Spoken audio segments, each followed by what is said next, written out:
3 দিন গোসল না করলে কি গোসল ফরজ হয়? নামাজরত অবস্থায় মেয়েদের চুল খোলা থাকবে নাকি বাঁধা থাকবে? মুসলিম ছেলে মেয়েদের লক্ষ্মী ছেলে বা লক্ষ্মী মেয়ে বলা যাবে কিনা? শ্বশুরকে কি আব্বা বলা যাবে? ভাইয়ের সামনে বোনের কতটুকু পর্দা করতে হবে? মায়ের সম্পদ কি মেয়েরা পাবে? পশু মারা যাওয়ার আগ মুহূর্তে জবাই করলে সেটা খাওয়া যাবে কিনা? কারো যদি আলাদা দাঁত লাগানো থাকে মৃত্যুর পর তা খুলে ফেলতে হবে কিনা? গোসলের পানির ছিটা কারো গায়ে পড়লে কি নাপাক হয়ে যাবে? আল্ট্রাসাউন্ডের মাধ্যমে গর্ভের সন্তান ছেলে না মেয়ে তা জানলে কি গুনাহ হবে? আর বিলম্ব না করে শুরু করি। আপনাদের ইতিমধ্যে যে সমস্ত প্রশ্নগুলো আমাদের কাছে এসে পৌঁছে গেছে সেগুলোর উত্তর দেওয়ার পালা। মিথিলা জান্নাত মিতা, আপনি জানতে চেয়েছেন মায়ের সম্পদ কি মেয়েরা পাবেন?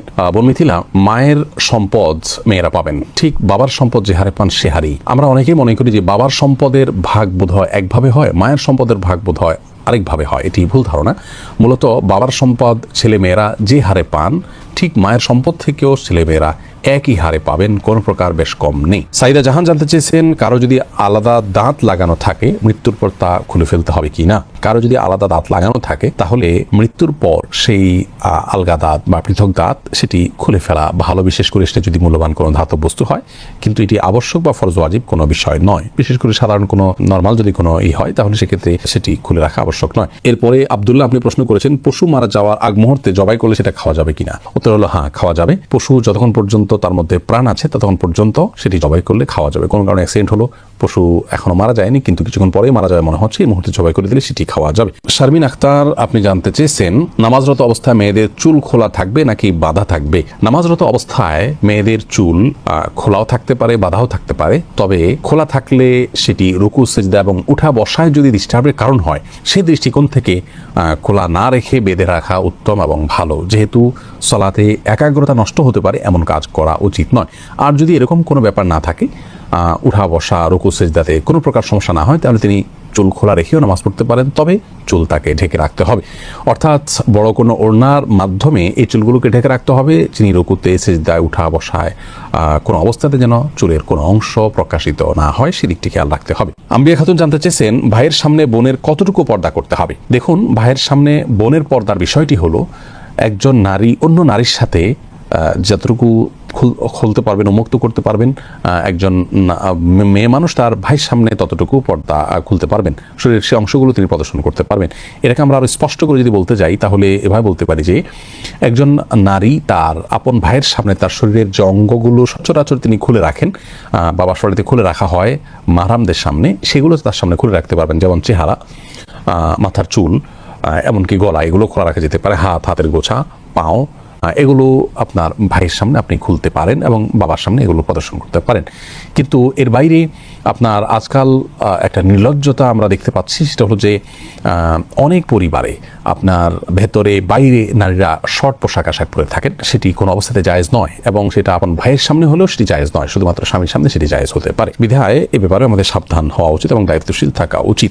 এরপরের প্রশ্ন হলো গোসলের পানির ছিটা কারো গায়ে পড়লে কি নাপাক হয়ে যাবে? উত্তর হলো গোসলের পানির ছিটা, সাধারণ পানির ছিটা যদি কারোর গায়ে গিয়ে পড়ে তাহলে সেটি নাপাক হবে না, তার শরীর নাপাক হবে না, কাপড়ের উপর লাগলে সে কাপড় নাপাক হবে না।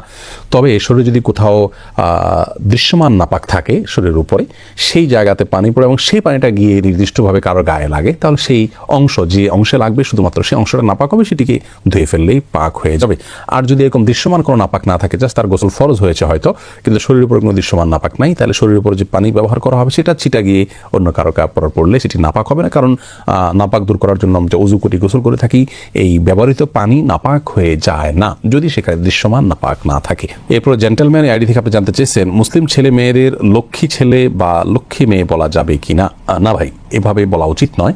আমরা অনেক সময় নিজের সন্তানদেরকে স্নেহ করে ভালোবেসে লক্ষ্মী বলি, অবশ্য স্বামী স্ত্রী একে অন্যকে বলেন। লক্ষ্মী বলা উচিত এই জন্য নয় যে হিন্দুদের একটি ধর্মীয় বিশ্বাস হলো তারা একজন দেবীকে লক্ষ্মী বলে তারা সম্বোধন করেন, ডাকেন, বিশ্বাস করেন। তারা মনে করেন যে সৌভাগ্য, ধন, ঐশ্বর্য এগুলোর অধিষ্ঠাত্রী হলেন সেই দেবী। তো সেই জায়গা থেকে তাকে লক্ষ্মী বলা হয়, ভালো লক্ষণ তিনি বহন করেন। তো নিজের সন্তানকে বা প্রিয় কোনো মানুষকে যদি আপনি লক্ষ্মী বলেন, কেমন যেন আপনি সেই বিশ্বাসকে স্মরণ করে তাকেও ভালো লক্ষণ বহনকারী ওই দেবীর মতো, যদি আপনি এরকম মনে করে করছেন না কিন্তু তার সাথে সাদৃশ্য হচ্ছে, সে বিশ্বাসের সাথে কিছু দিক থেকে বাহ্যিকভাবে হলেও মিলে যাচ্ছে। আর শিরক এবং মুশরিকের বিশ্বাসের সাথে সাথে বাহ্যিকভাবেও সাদৃশ্য হয় এমন কোনো কাজ একজন মুসলমানের করা উচিত নয়। সেই জায়গা থেকে লক্ষ্মী ছেলে লক্ষ্মী মেয়ে বলাটা অনুচিত। এরপরের প্রশ্নটি করেছেন আখতার হোসেন, আপনি জানতে চেয়েছেন আল্ট্রাসাউন্ডের মাধ্যমে গর্ভের সন্তান ছেলে না মেয়ে তা জানলে কি গুনাহ হবে? দেখুন, আল্ট্রাসোনোগ্রামের মাধ্যমে গর্ভের সন্তানের অবস্থা যদি জানা যায় এবং ডাক্তাররা যে তাদের অভিজ্ঞতার আলোকে এবং বিভিন্ন থিওরির ভিত্তিতে তারা যে বলেন যে ছেলে বা মেয়ে, এটি জায়েজ আছে, কোনো অসুবিধা নেই। আল্লাহ রাব্বুল আলামিন যে বলেছেন গর্ভে কি আছে সেটি আল্লাহ ছাড়া কেউ জানেন না, এর মাধ্যমে এটি মূলত এই পর্যায়ের কথা আল্লাহ তাআলা বলেননি। তার মানে কোন সময় গর্ভে কি যাচ্ছে না যাচ্ছে এবং কোন বীর্যে কোন শুক্রাণুতে কি সন্তান আছে না আছে সেটি আল্লাহ ছাড়া কেউ জানেন না। আল্ট্রাসোনোগ্রামের মাধ্যমে সাধারণত ডাক্তারগণ একটা পিরিয়ড পার হওয়ার পর, একটা সময় পৌঁছার পর, কয়েক মাস পর সেটি বলতে পারেন।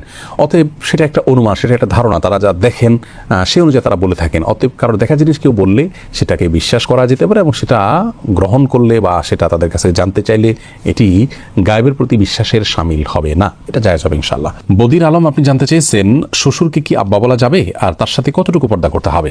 দেখুন, শ্বশুরকে বাবা বলা যাবে, কোনো অসুবিধা নেই। আল্লাহ রাব্বুল আলামিন কোরআনে হাকিমে যে বলেছেন উদউহুম লিআবাইহিম হুয়া আকসাতু ইনদাল্লাহ, অর্থাৎ সন্তানদেরকে তাদের বাবার, জন্মদাতা বাবার সাথে সম্বন্ধ করে তাদেরকে ডাকো, অন্য কাউকে বাবা ডেকো না, তাদের বাবা হিসেবে অন্য কাউকে সম্বোধন করো না। এখানে যে আল্লাহ রাব্বুল আলামিন নিষেধ করেছেন অন্য কাউকে বাবা বলতে, তার অর্থ হলো অন্য কাউকে বাবার জায়গায় যদি কেউ বসান এবং ধরুন সার্টিফিকেটে, পাসপোর্টে, এনআইডিতে এবং বিভিন্ন ডকুমেন্টসে এবং মানুষের সামনে যদি এমনভাবে অন্য কারোর নাম বাবা হিসাবে তিনি পেশ করেন যে তাকেই বরং সমাজের মানুষ তার জন্মদাতা মনে করেন, সেটি নিষেধ। শ্বশুরকে যদি কেউ বাবা বলেনও, সেক্ষেত্রে সমাজের সবাই জানেন যে এই ভদ্রলোক তার জন্মদাতা পিতা নন, এটা সম্মানসূচকভাবে শুধুমাত্র বলা। অতএব ইন্নামাল আমালু বিন্নিয়াত, আপনি তাকে বাবা বলতে যেটা বোঝায় মানুষ, সে অর্থে বাবা বোঝাননি, যার কারণে শ্বশুরকে বাবা বলাতে কোনো অসুবিধা হবে না ইনশাআল্লাহ বিদিনিল্লাহ। শ্বশুর সাথে কতটুকু পর্দা করতে হবে পুত্রবধূর, এর উত্তর হলো একজন মাহরামের সাথে যতটুকু পর্দা করবেন আপনি আপনার নিজের বাবার সামনে যতটুকু পর্দা করবেন, নিজের ভাইয়ের সামনে যতটুকু পর্দা করবেন, তার সামনে ততটুকু পর্দা করবেন। চেহারা এমনকি মাথার চুল ইত্যাদি খোলা থাকলেও গুনাহ হবে না, পর্দার লঙ্ঘন হবে না।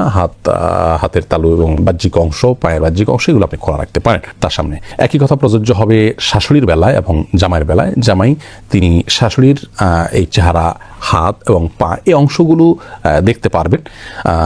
তার মায়ের, তার বোনের যে অংশগুলো তিনি দেখতে পারেন, ইনিও তার মাহরাম হয়ে গেছেন, সেই হিসাবে তারও সেই অংশগুলো দুটো দেখতে পারবেন। হোসাইনা খাতুন, আপনি জানতে চেয়েছেন 3 দিন গোসল না করলে কি গোসল ফরজ হয়? না, 3 দিন গোসল না করলে গোসল ফরজ হয় এমন কোনো কথা নেই। অনেকে মনে করেন যে 3 দিন বা এতদিন গোসল না করলে তখন গোসল করতে হয় ফরজ হিসাবে। গোসল ফরজ হয় শুধুমাত্র মেয়েরা মাসিক থেকে পবিত্র হলে এবং সন্তান প্রসব পরবর্তী যে ব্রিডিং আছে সেটি থেকে পবিত্র হলে এবং নারী পুরুষ উভয়ের বীর্যপাত হলে, সহবাসের পর, এই জায়গাগুলোতে গোসল করা ফরজ বা আবশ্যক। এছাড়া এতদিন গোসল না করলে গোসল আবশ্যক হবে এমন কোনো কথা নেই। কেউ গোসল করা ছাড়া 5 দিন, 7 দিন, 10 দিনও যদি থাকেন তারপরেও গোসল ফরজ হয় না। তবে হ্যাঁ, এরকম দীর্ঘ সময় গোসল না করে থাকা এটা অনুচিত, কারণ পরিচ্ছন্নতা এটা ঈমানের অংশ, এটা নেকামলের অংশ। সেই জায়গা থেকে যত অল্প সময়ের মধ্যে সম্ভব, বিশেষ করে গায়ে যখন দুর্গন্ধ হয়, ঘামের গন্ধ হয়, তখন ঘামের গন্ধ এবং শরীরের ময়লা ইত্যাদি এগুলো দূর করবার জন্য গোসল করা উচিত। বিশেষ করে আজকাল আমরা মানুষের মাঝে যেতে হয়, মসজিদে যেতে হয়, তো শরীরে দুর্গন্ধ নিয়ে গেলে অন্যের কষ্টের কারণ হবে, সেই কারণে গোসল করা উচিত। সেটা 1 দিনে হোক, 2 দিনে হোক বা যতটুকু সময় সম্ভব, কিন্তু এত সময়ের মধ্যে না করলে গোসল করা ফরজ হয়ে যায় এমন কোনো কথা নেই।